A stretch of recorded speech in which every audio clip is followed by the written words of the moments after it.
Okay, so this is 3.2 factors that affect enzyme action. So these are the things that you need to know. According to my teachers,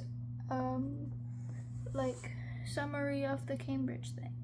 So still study everything, obviously. But this is just quick review. I'm giving too much background. I'm sorry, it's late. Okay. So 3.2 factors that affect enzyme action. 1. Investigate and explain the effects of the following factors on the rate of enzyme catalyzed reactions. I make graphics for this. I hope you're happy. I didn't actually make them. I drew them off of the biology PowerPoints, but still, I drew them, so yeah, you should be happy. Okay, anyways, temperature. It's gonna be flipped, I'm sorry. So, maybe I should, hold on.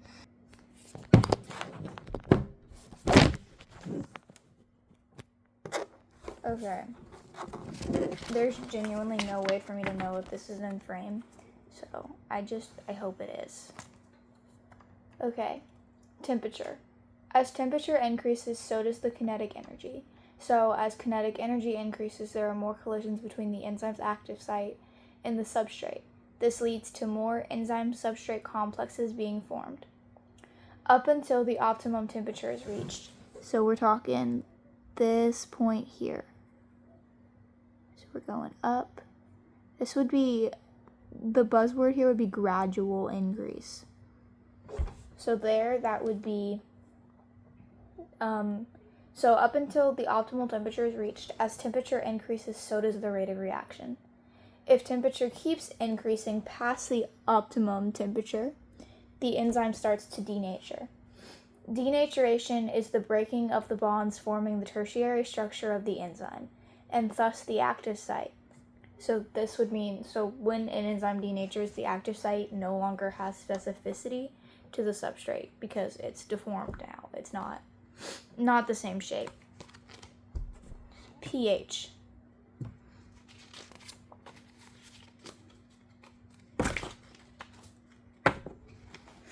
Outside of the optimum pH, be that more acidic or basic, so we're talking either side of this area. So you have your good area, yippee, yay, we're reacting so fast, woohoo! And then you have this area where your enzyme is beginning to denature. This is because the hydrogen concentrations disrupt the bonds holding together the bonds of the active site of the enzyme. Oh, okay, I wrote that wrong. So, sorry. The hydrogen concentrations disrupt the bonds holding together the active site of the enzyme.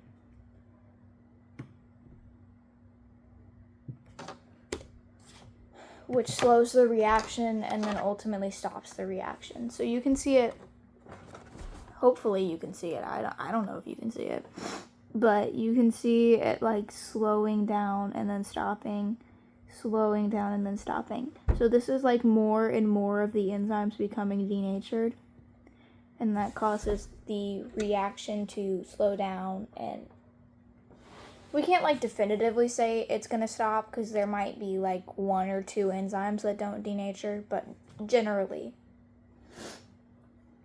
it's stopping the reaction.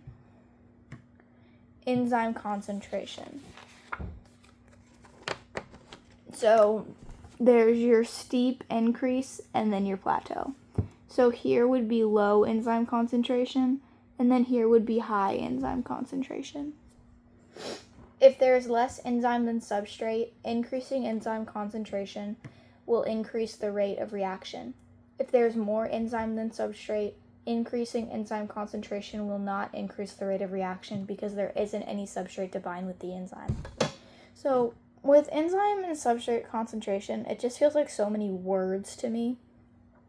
So I'm going to try to explain it better. So I'm saying so a lot. So as we're going up here, the enzyme concentration is increasing. Yeah, the enzyme concentration is increasing, and so is the rate of reaction. So up until this point, we can assume that the substrate concentration is either less than or the same as the enzyme concentration. And then from like here on, even though the enzyme concentration is still increasing, the rate of reaction has reached a constant. And that's because even if you keep adding enzymes, that doesn't mean there's going to be more substrate to bind to the enzyme. So if I have, these are rookie numbers, obviously this isn't what would be happening. But if I have 100 amylase and 100 starch, and then I just keep adding more amylase, that's not going to make the reaction faster, because the 100 starch is already binded to 100 amylase. So adding 100 more amylase is just going to mean that extra amylase is just sitting there and not speeding up the reaction at all, because it's just there. The rest of it's saturated.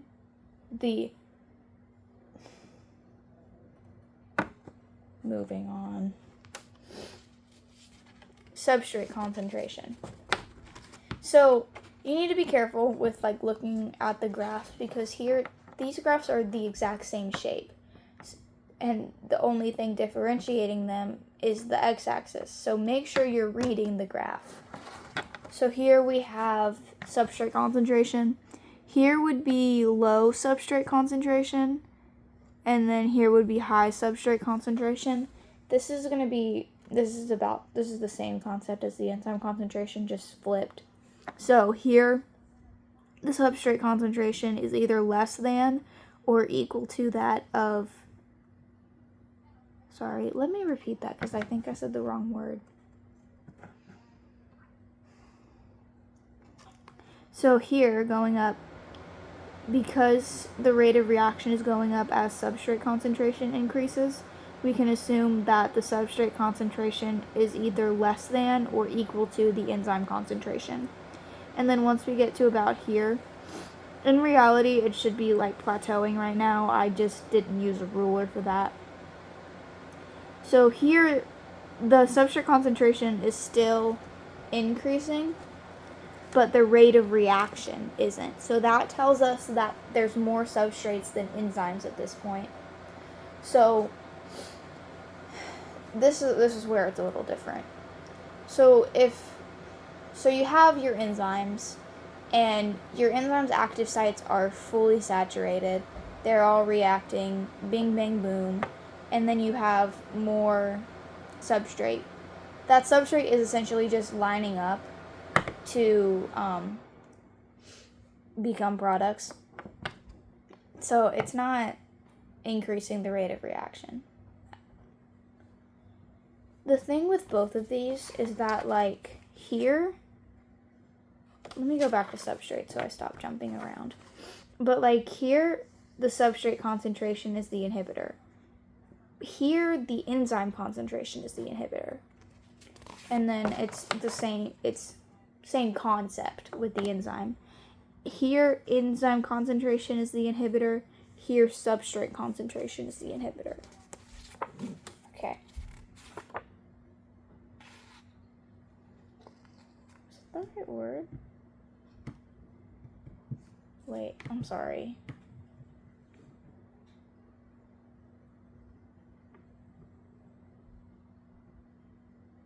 I don't think I used the right phrase just then. I'm so sorry, and I can't pause this because I can't see the thing anymore.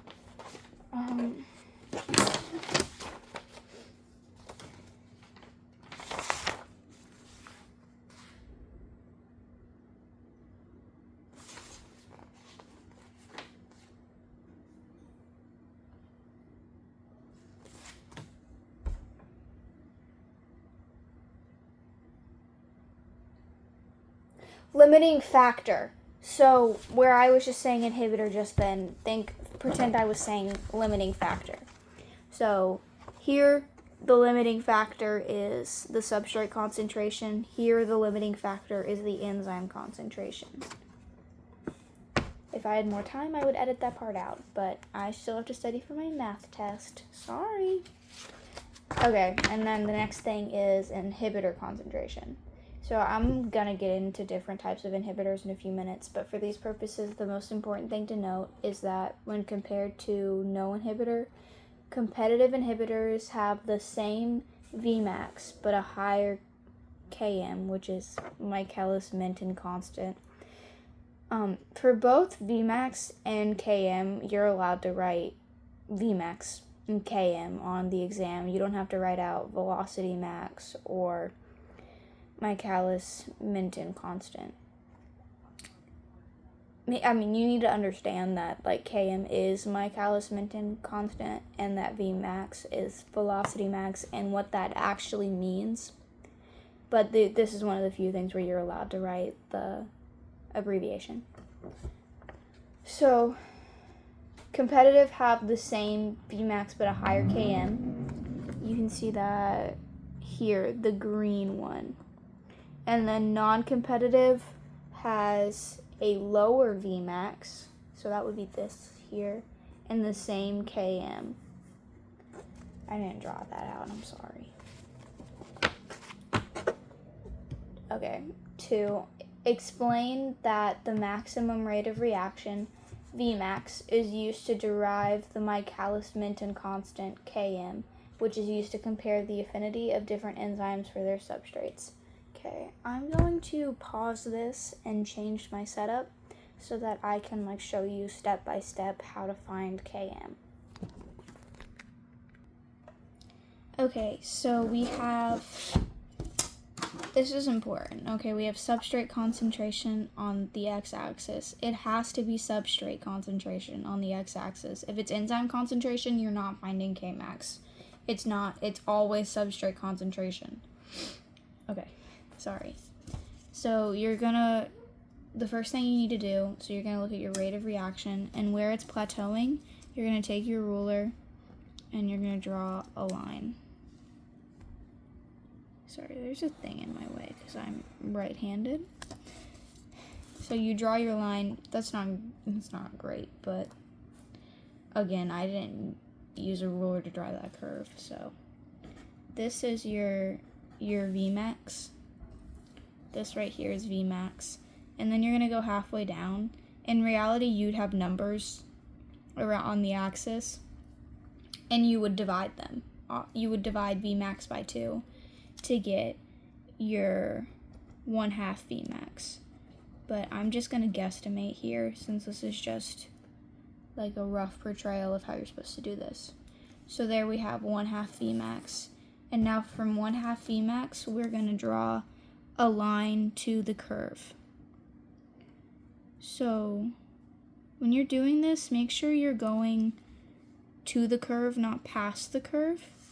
So say the line on the graph is right there and right there. Go to the curve, not to this line. Make sure you're going to the curve, not to the next point on the graph. So then we're gonna go to the point where 1/2 Vmax intersects the curve, and we're gonna draw a line straight down. And this is going to be on your substrate axis, which should be your x-axis. And this is Km.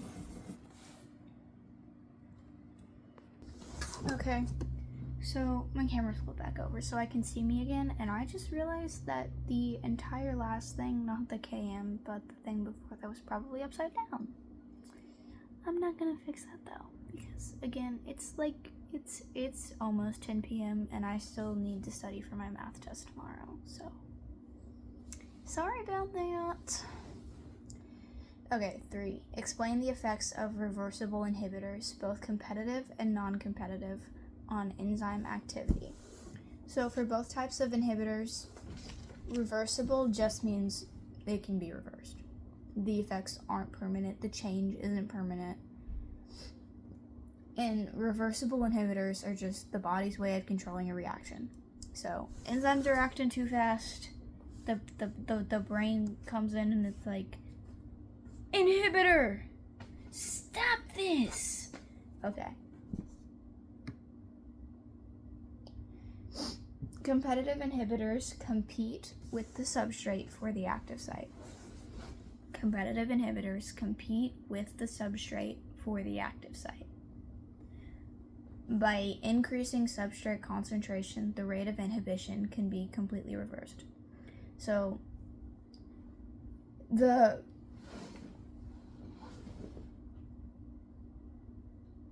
words, the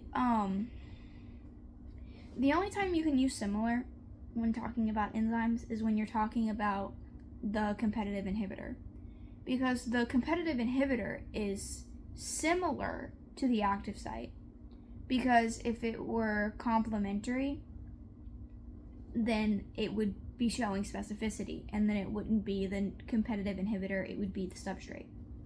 So competitive inhibitors are similar to the active site. Competitive inhibitors compete with the substrate for the active site. By increasing substrate concentration, the rate of inhibition can be completely reversed. So you just add more substrate, and then it's like there was never an inhibitor there. It's all okay. And then non-competitive inhibitors do not compete with the substrate for the active site. Non-competitive inhibitors bind to the enzyme's allosteric site. The allosteric site is just anywhere other than the active site. They change the shape of the enzyme's active site, destroying specificity between the enzyme and the substrate. So I don't have a model for this one. I should have made one. And my paper's inside. But essentially you have a circle, okay, and pretend there's a little blob cut out over here for our little other circular substrate to come in. Now if there's a triangular non-competitive inhibitor and it just boom right into the allosteric site, that structure is the tertiary structure is going to change. The structure is going to change. It's going to be bent. So like if you have, I don't know, modeling clay, and you shove your finger through it, the clay is going to push out the other side. So you have this like inhibitor coming in on the it doesn't have to be the opposite side of the active site. It can be anywhere, and it's still going to change the active site. But it comes in, and then now that triangular shape is poking up through the active site. And now when the circular substrate comes by, it's no longer showing specificity to the active site of the enzyme. There's no more specificity. It can't bind, it can't react, it can't form products, it can't do anything.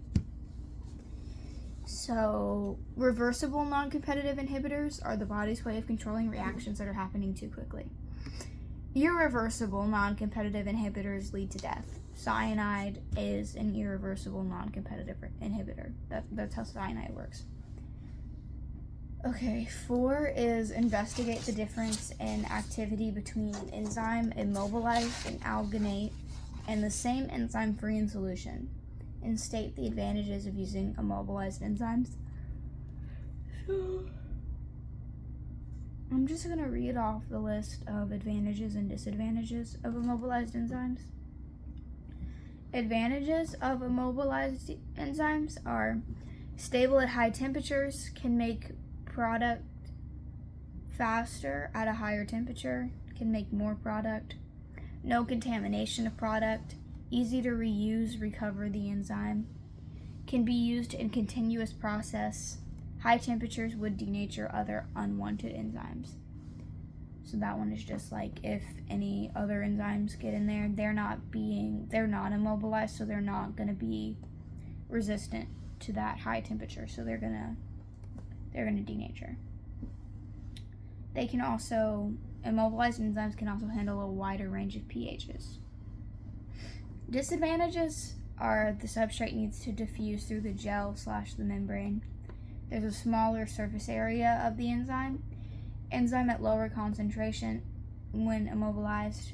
Immobilized enzymes have little kinetic energy. Immobilization can affect shape of active sites, so fewer enzyme substrate complexes form. I guess, like, in summary, the advantages are that the enzymes can withstand more and be reused and recovered over and over again.